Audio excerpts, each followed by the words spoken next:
Hi everyone, welcome to Sakshi classes. How are you all? So today we are going to discuss about the business management and the human resource management. जो आज हम subject लेकर आए हैं पढ़ने के लिए वो है business management और the human resource management. This is for all the NT-NET aspirants. ये सभी NT-NET का जो एग्जामिनेशन देने वाले हैं अभी उनके लिए जो है बेनिफिशियल है. And for all those who are appearing for the 12th examination and for the BBA, BCom, इसमें भी आपके जो बेसिक मैनेजमेंट है उसके बारे में डिस्कस करा जाता है. तो ये वीडियो उनके लिए भी बेनिफिशियल बहुत है. आप लोग मेरी वीडियो पूरी देखिएगा.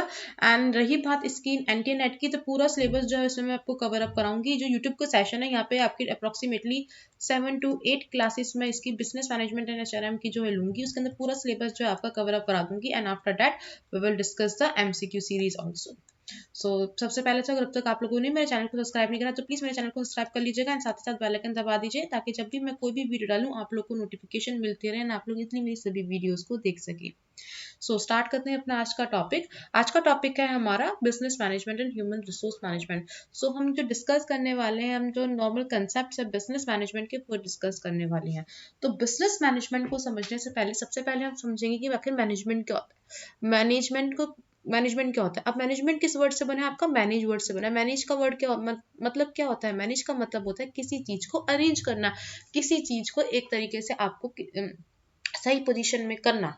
ठीक है, वो आपका होता है मैनेज. तो अब मैनेजमेंट क्या है? मैनेजमेंट आपका वो आर्ट है जिसकी वजह से हम जो बहुत सारी जो चीजें हैं वो एक साथ मिलकर जो है प्रोबेबली कंप्लीट कर सकते हैं इन अ ऑर्गेनाइजेशन. एक ऑर्गेनाइजेशन के अंदर where the group of persons work together, जब बहुत सारे लोग एक साथ मिलकर काम करते हैं to achieve only the one common goal, आपकी ऑर्गेनाइजेशन का पूरा एक कॉमन गोल को अचीव करने के लिए, तो वो कहलाता है आपका मैनेजमेंट. अब वो गोल कैसे अचीव होते हैं? वो गोल अचीव होते हैं आपके रिसोर्सेज की मदद से. अब बात करें अगर हम रिसोर्सेज की, तो मैनेजमेंट के ऑर्गेनाइजेशन के अंदर रिसोर्सेज कौन कौन से होते हैं? रिसोर्सेज में भी वेरी रिसोर्सेज आपके ह्यूमन रिसोर्सेज हो सकते हैं, आपके फिजिकल रिसोर्सेज हो सकते हैं, आपके नॉन फिजिकल रिसोर्सेज हो सकते हैं. रिसोर्सेज आपके बहुत भी हो सकते हैं. ह्यूमन रिसोर्सेज कौन से होते हैं इसके अंदर?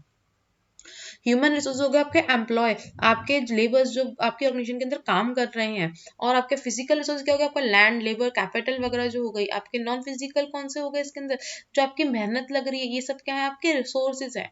तो मैनेजमेंट क्या है? मैनेजमेंट इन्हीं सब चीज रिसोर्सेज का जो है एक इफेक्टिव और एफिशिएंट वे के अंदर जो है कंप्लीट करना किसी वर्क को या किसी गोल को अचीव करने के लिए, तो वो कहलाता है आपका मैनेजमेंट.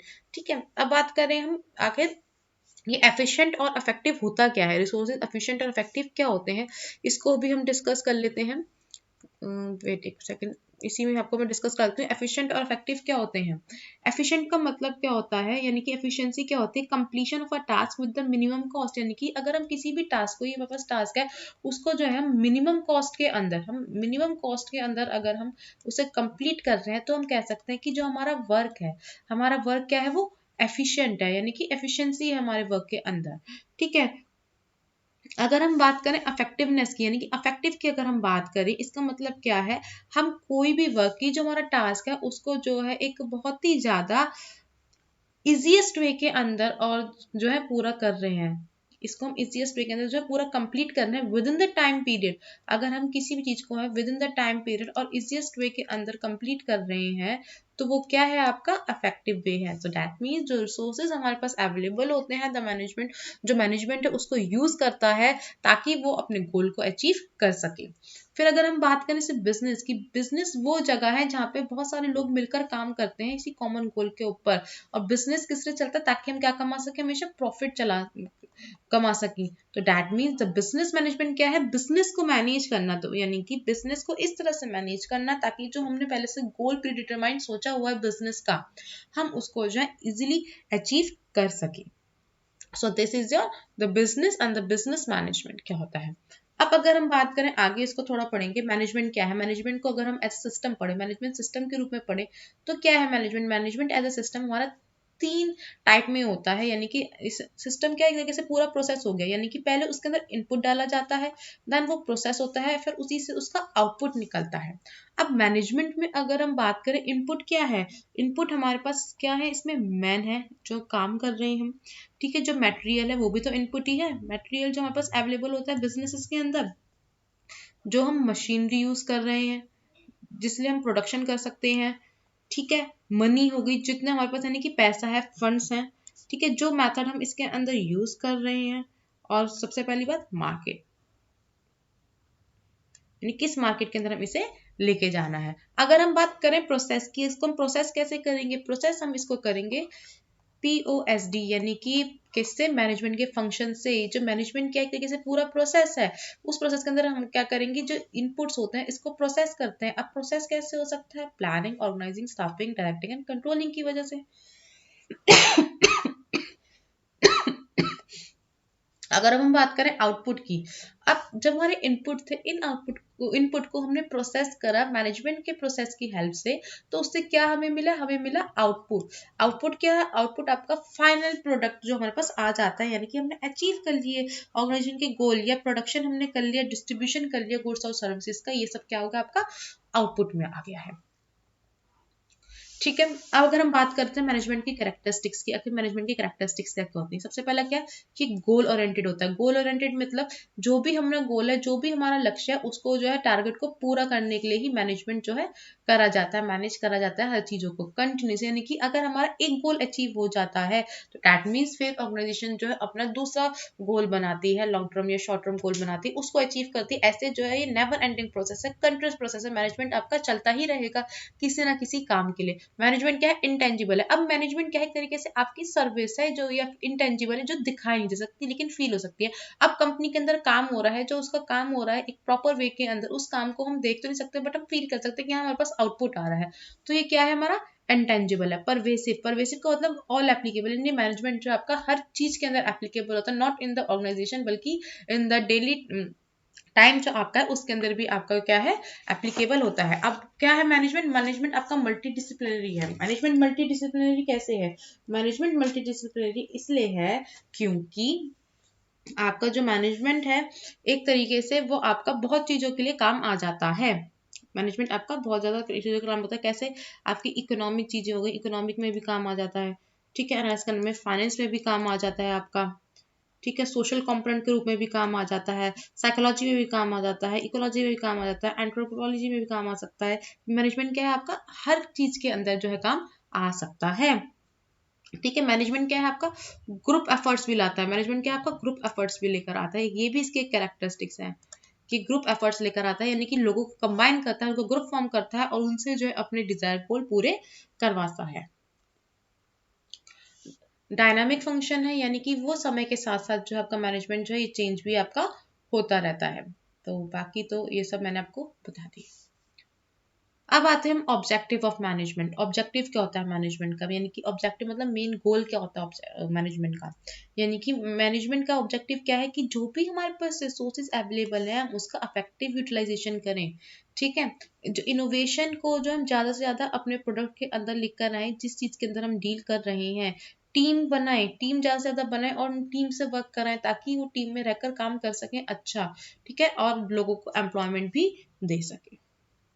ठीक है, हमारी नेशन का डेवलपमेंट हो। ठीक है, हमारी सोसाइटी के अंदर स्टेबिलिटी आए, हम वर्कफोर्स को मोटिवेट कर सकें, बहुत अच्छी अच्छी वर्किंग कंडीशंस मिल सकें, बन सके हमारे ऑर्गेनाइजेशन के अंदर, कॉस्ट हम मिनिमाइज कर सकें, जो हमारे कस्टमर्स हैं उनको जो है हम कस्टमर्स को अपने जो सेटिस्फेक्शन दे सकें। So this is what all are the objective of the management. ये सब क्या है, आपके मैनेजमेंट के ऑब्जेक्टिव है। ठीक है, अब वो बात ये तो हो गई इसकी। अब एक हमारे पास ना मैनेजमेंट एक वर्ड होता है, एक हमारे पास वर्ड होता है एडमिनिस्ट्रेशन।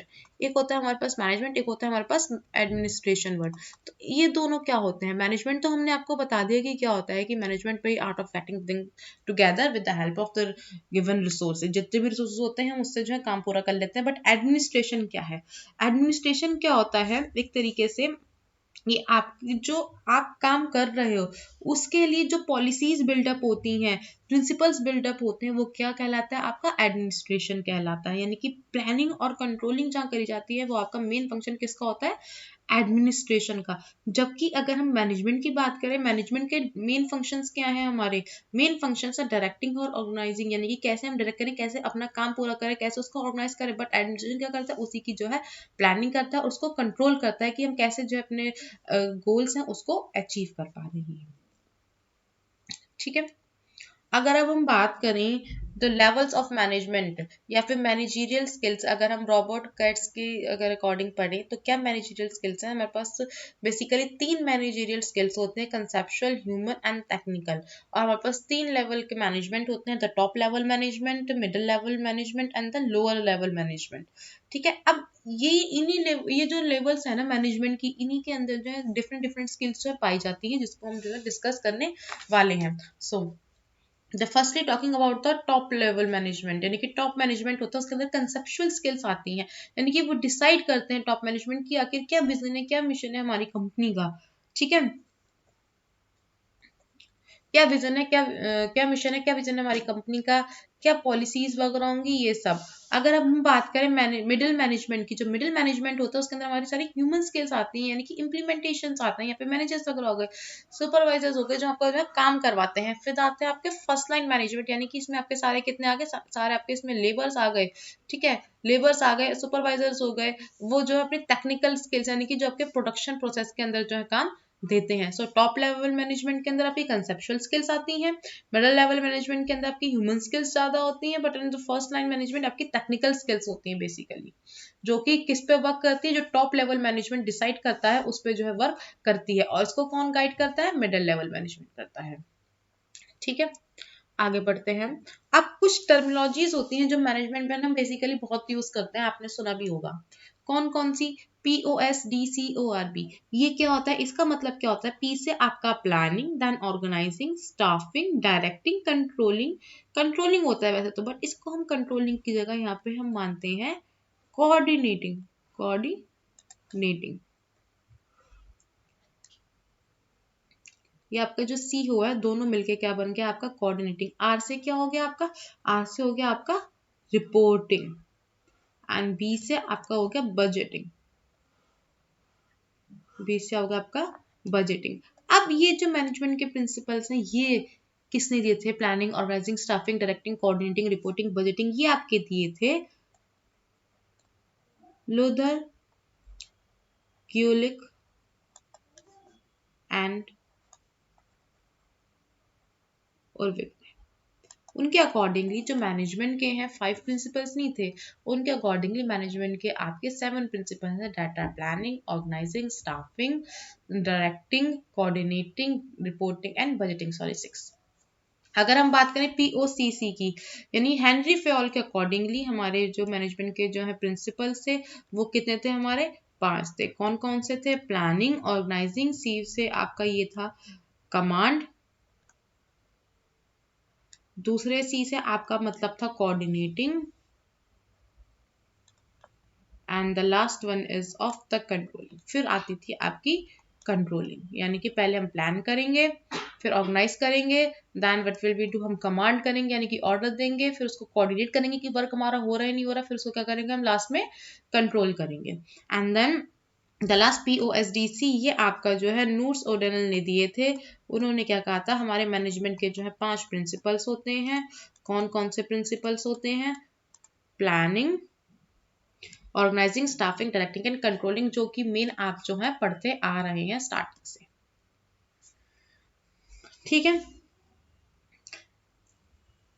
और जो आपका ये POSD क्रॉप था, ये आपका जो है लथर ग्यूलिक ने दिया था, वो 1937 के अंदर जो दिया था। अगर अब हम बात करें साइंटिफिक मैनेजमेंट की, साइंटिफिक मैनेजमेंट क्या है? साइंटिफिक मैनेजमेंट की अगर हम बात करते हैं आगे, साइंटिफिक मैनेजमेंट जो है आपका जो है FW टेलर ने जो है आपका दिया था। उसके फादर कौन थे? FW टेलर इसके फादर थे। ठीक है, जो लुइस डी ब्रांडिस थे, उन्होंने जो है साइंटिफिक मैनेजमेंट के लिए, जो लुइस डी ब्रांडिस थे, उन्होंने जो है एक साइंटिफिक मैनेजमेंट को जो है एक तरीके से आप कह सकते हैं बर्थ दिया था, उनकी वजह से हुआ था। कैसे हुआ था? अब जो टेलर था उसने एक्सपेरिमेंट करे थे 3 कंपनीज के अंदर। कौन कौन सी वो कंपनीज थी? मिडवेल स्टील, सैमोराइट्स रोलिंग मशीन्स और बेथलेम स्टील। ठीक है, और उनको एनालाइज करने के बाद, उन कंपनीज पे एक्सपेरिमेंट करने के बाद उसने क्या एक्सपीरियंस करा? उस एक्सपीरियंस करने के बाद उसने 4 प्रिंसिपल्स निकाले। कौन कौन से? Science is not a rule of thumb, harmony not discord, cooperation not individualism, और development of each and everyone. ठीक है, इसको अब आगे हम पढ़ते हैं ध्यान से एक एक करके। बट उससे पहले मैं आपको क्या बताना चाहूंगी, ये क्या है, प्रिंसिपल्स जो थे science are not law of thumb, यानी कि साइंस जो है एक कोई ऐसी मामूली रूल थंब थी, इसके अंदर भी बहुत सारे आपके पार्ट्स हैं जिसको डिस्क्राइब करा गया था। कौन कौन से वो पार्ट्स थे, या फिर आप कह सकते हैं कुछ टेक्निक्स जो इसके अंदर हमारी निकाली गई थी साइंटिफिक मैनेजमेंट के अंदर, वो कौन कौन सी थी? नेटेड study, time study, fatigue study और द मोशन। ठीक है, नेटेड स्टडी कौन सा था, नेक्स्टेड स्टडी कौन सा था? ये था आपका study to find out the best factor methods of performing specific job, यानी कि जो हम स्टडी कर रहे हैं, the study to find out the best factor method, कौन सा जो है आपका बेस्ट फैक्टर मेथड है। मैं आपका लिख देती हूँ यहाँ पे स्टडी, क्योंकि पीडीएफ में आपको जो है टेलीग्राम पे दे दूंगी, ये व्हाट्सएप ग्रुप पे जो हमारा बना हुआ है। To find out standard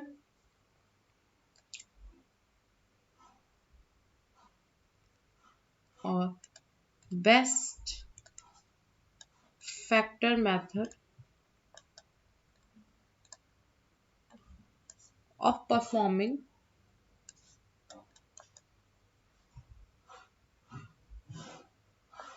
specific job, यानी कि कौन सा बेस्ट फैक्टर मेथड होगा जिससे हम एक जॉब को जो है आराम से परफॉर्म कर सके, ये आपका जो है नेटेड स्टडी के अंदर आता है। Talking about the time study, time study ये कहलाता है study to find out the standard और ऑप्टिमम टाइम, यानी कि वो आपके टाइम स्टडी क्या बताती थी, वो मेथड है जिससे हम एक ऑप्टिमम टाइम जो है पता लगा सके कि वर्कर्स को, जो हमारे एम्प्लॉयज को गिवन टास्क को करने में कितना एक टाइम लग रहा है। फैटिक स्टडी का मतलब क्या है? फैटिक स्टडी का मतलब है to know about the frequency and the duration of intervals given to the workers between the work schedules, यानी कि फैटिक स्टडी वो स्टडी थी जो कि बताता था क्या फ्रीक्वेंसी होगी, क्या ड्यूरेशन होगी इंटरवल्स की, जो वर्कर्स जो है अपने वर्क शेड्यूल्स के अंदर जो है यूज करते हैं for the time of rest, और कितने टाइम वो अपना काम करते हैं। Then about the motion study, motion study क्या है आपका, ये एलिमिनेट करती है और ये रिड्यूस करती है अननेसेसरी मोशंस या मूवमेंट्स जो कि आपके काम के अंदर जो है बीच में आ जाते हैं, ताकि जो आपकी स्पीड है काम की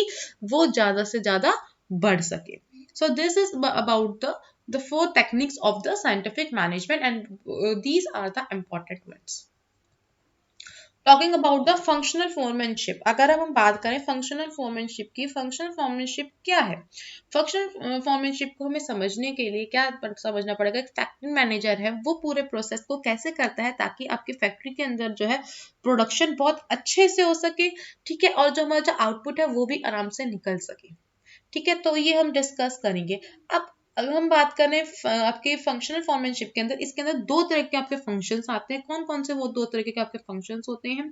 वो आपके दो तरह के फंक्शंस में एक आपका आता है प्लानिंग फंक्शन, जिसके अंदर यानी कि सारा प्लानिंग होता है, कैसे प्रोडक्शन की जाएगी, क्या होगा, कैसे काम का प्रेशर रिड्यूस कर जाएगा, कैसे कॉस्ट रिड्यूस कर जाएगी। और एक होता है आपका प्रोडक्शन, यानी कि प्रोडक्शन के अंदर क्या क्या आते हैं, सब तुम्हारी चीजें आती हैं, ठीक है। अब एक फैक्ट्री मैनेजर है, उसके अंदर दो चीजें आती हैं आपके, प्लानिंग इंचार्ज और प्रोडक्शन इंचार्ज, ठीक है। फैक्ट्री मैनेजर दो चीजें देखता है, एक तो प्लानिंग इंचार्ज को और प्रोडक्शन इंचार्ज को। अगर हम बात करें प्लानिंग इंचार्ज की, जो प्लानिंग इंचार्ज है उसके पास जो है आपके एक तरीके से चार वर्क होते हैं। कौन कौन से? Instruction card clerk, time and cost clerk, root clerk, disciplinary clerk. अब सबसे पहले अगर हम बात करें इंस्ट्रक्शन कार्ड क्लर्क की, जो इंस्ट्रक्शन कार्ड क्लर्क का मतलब क्या होता है? It defines the task perform along with the necessary instruction, यानी कि इंस्ट्रक्शन कार्ड क्लर्क क्या बताता है कि कौन कौन से टास्क जो है आपको परफॉर्म करने हैं नेसेसरी इंस्ट्रक्शंस के साथ, यानी कि कौन कौन से टास्क हैं उनको कैसे कैसे कंप्लीट करना है, ये सब हम किस में पढ़ते हैं या किस में बताया जाता है? इंस्ट्रक्शन कार्ड क्लर्क के अंदर। देन आपका दूसरा आता है रूट क्लर्क। रूट क्लर्क क्या होता है? रूट क्लर्क डिफाइन करता है प्रोसीजर और वो पूरा प्रोसेस कि भाई हमें काम कैसे करना है। फिर हम बात करें टाइम एंड कॉस्ट क्लर्क की, जितना भी हमारा पूरा प्रोसेस है उसमें कितना टाइम लगने वाला है, कितनी कॉस्ट लगने वाली है, ये सब इसके अंदर स्टडी करा जाता है। देन डिसिप्लिनरी क्लर्क के अंदर क्या होता है? ये रिस्पॉन्सिबल होता है for the overall planning and the ensuring work is done properly, यानी कि ये डिसिप्लिनरी का काम क्या होता है कि भाई इंश्योर करता है जो भी हमारा काम हो रहा है ये बिल्कुल ठीक हो रहा है या फिर नहीं हो रहा है, और प्लानिंग के अकॉर्डिंगली हो रहा है या फिर नहीं हो रहा है। बात करें हम प्रोडक्शन फंक्शंस की, सबसे पहले क्या होता है आपका इसमें स्पीड बॉस। ये क्या होता है? रिस्पॉन्सिबल होता है स्पीड ऑफ प्रोडक्शन, यानी कि जो आपकी प्रोडक्शन की स्पीड है, ठीक है, ज्यादा है, कम है, या कैसे है प्रोडक्शन, हो पा रही है टाइम पे या नहीं हो पा रही है, हम किसके, ये कौन देखता है? आपका स्पीड बॉस देखता है। अब फिर हम बात करते हैं रिपेयर बॉस क्या होता है, वो रिस्पॉन्सिबल होता है ताकि वो मेंटेन कर सके सभी मशीन्स को, कि भाई जितनी हमारे पास मशीन्स अवेलेबल हैं वो सभी प्रॉपर वे के अंदर काम कर रही हैं या फिर नहीं कर रही हैं। Then come to the gang boss. Gang boss का मतलब क्या होता है, कौन होता है ये एक रिप्रेजेंटेटिव होता है या लीडर होता है छोटे छोटे ग्रुप्स ऑफ वर्कर्स का, जो कि रिस्पॉन्सिबल होता है कि कौन कौन सी जो एक्टिविटीज जो परफॉर्म हो रही है उनसे काम कैसे लेना है। फिर अगर हम बात करें इंस्पेक्टर का, as the inspector name suggest कि ये इंस्पेक्शन करता है, यानी कि देखता है जो क्वालिटी ऑफ वर्क, जो क्वालिटी जो हो रही है, जो प्रोडक्शन की जो क्वालिटी आ रही है वो इंश्योर करता है कि वो सही है या फिर नहीं है। So this is the whole process of the functional foremanship. ठीक है, आगे अगर हम बात करें फ्योल के 14 प्रिंसिपल्स ऑफ मैनेजमेंट की, नेक्स्ट क्लास में हम डिस्कस करेंगे, बट अभी एक ओवरव्यू ले लेते हैं। 14 प्रिंसिपल्स ऑफ मैनेजमेंट कौन से जो फ्योल ने दिए थे, उसके बाद हमें वो उसके हेनरी फ्योल के ये टेलर के भी करने हैं, बट स्टिल अभी हम सिर्फ ओवरव्यू दे रही हूँ। नेक्स्ट क्लास के अंदर हम ये प्रिंसिपल्स ऑफ मैनेजमेंट करेंगे। 14 प्रिंसिपल्स होते हैं मैनेजमेंट के, इसको याद करने की एक टेक्निक, छोटी सी टेक्निक जो हमें कैसे याद करनी है। तो हम सभी वर्ड्स के ना आगे आगे के नाम ले लेंगे, जैसे कि आपको इधर रखा है DAD US RCSOISES। ठीक है, ऐसे याद करिए। कैसे, अब से हम अगर ऑर्डर में करना है, ऑर्डर में हम इसे कैसे याद करेंगे, डैड, अस, RCS, OISES, यानी कि ऐसे हम इसको शॉर्ट फॉर्म में करते हैं। D फॉर आपका डिवीजन ऑफ लेबर, A से क्या हो गया आपका अथॉरिटी रिस्पॉन्सिबिलिटी, फिर डी से क्या होगा आपका डिसिप्लिन। तो डैट तो तीन चीज तो आपको पहले ही याद हो गई डैट से, division of labour, authority and responsibility, discipline. फिर अगर हम बात करें अस की, अस आपका WUS वाला अस, तो पहले यू से क्या हो गया यूनिटी ऑफ कमांड, दूसरे यूज से हो गया आपका यूनिटी ऑफ डायरेक्शन, तीसरे से आपका होगा सबऑर्डिनेट ऑफ इंटरेस्ट। फिर हम बात करें RCS, it mainly some type of college name शायद से, तो इससे हम क्या कर सकते हैं, remuneration, centralisation and the scalar chain. OI से क्या बन गया आपका OE, O से क्या होगा आपका ऑर्डर, I से इनिशिएटिव, देन SEE OIC, आप इसे ऐसा करते हैं OIC। O से होगा ऑर्डर, I से इनिशिएटिव, S से आपका होगा स्टेबिलिटी ऑफ टेनर, E से हो गया आपका इक्विटी, एंड आपका दूसरी E से क्या हो गया esprit de corps. So this is all about the today's class. Next class में हम डिस्कस करेंगे फ्योल्स के 14 principles of management and the Taylor के, एंड देन आगे हम जो इसका आगे बढ़ते रहेंगे, इसका डिफ्रेंशिएट करेंगे फ्योल और टेलर के प्रिंसिपल्स का भी। इसके बाद हम जो प्रिंसिपल्स है मेनली प्लानिंग, ऑर्गेनाइजिंग वगैरह डिस्कस करेंगे, नेक्स्ट वीडियो के अंदर ही ये सब जो है पूरा करेंगे। So thank you all. अगर आपको मेरी वीडियो अच्छी लगती है तो प्लीज़ इसे लाइक कीजिए एंड शेयर कीजिए, एंड साथ ही साथ कोई भी क्वेरी हो तो आप मुझे नीचे कमेंट बॉक्स में कमेंट करके बता सकते हैं, मैं आपकी क्वेरी जरूर सॉल्व करूंगी। एंड फॉर द PDF आपको मैं ये PDF जो अभी टेलीग्राम ग्रुप पे जैसी अपलोड होती है वीडियो और व्हाट्सएप ग्रुप पे सेंड कर दूंगी, और आपको कोई भी दिक्कत हो तो आप मुझे वहाँ पे पूछ सकते हैं। So thank you all.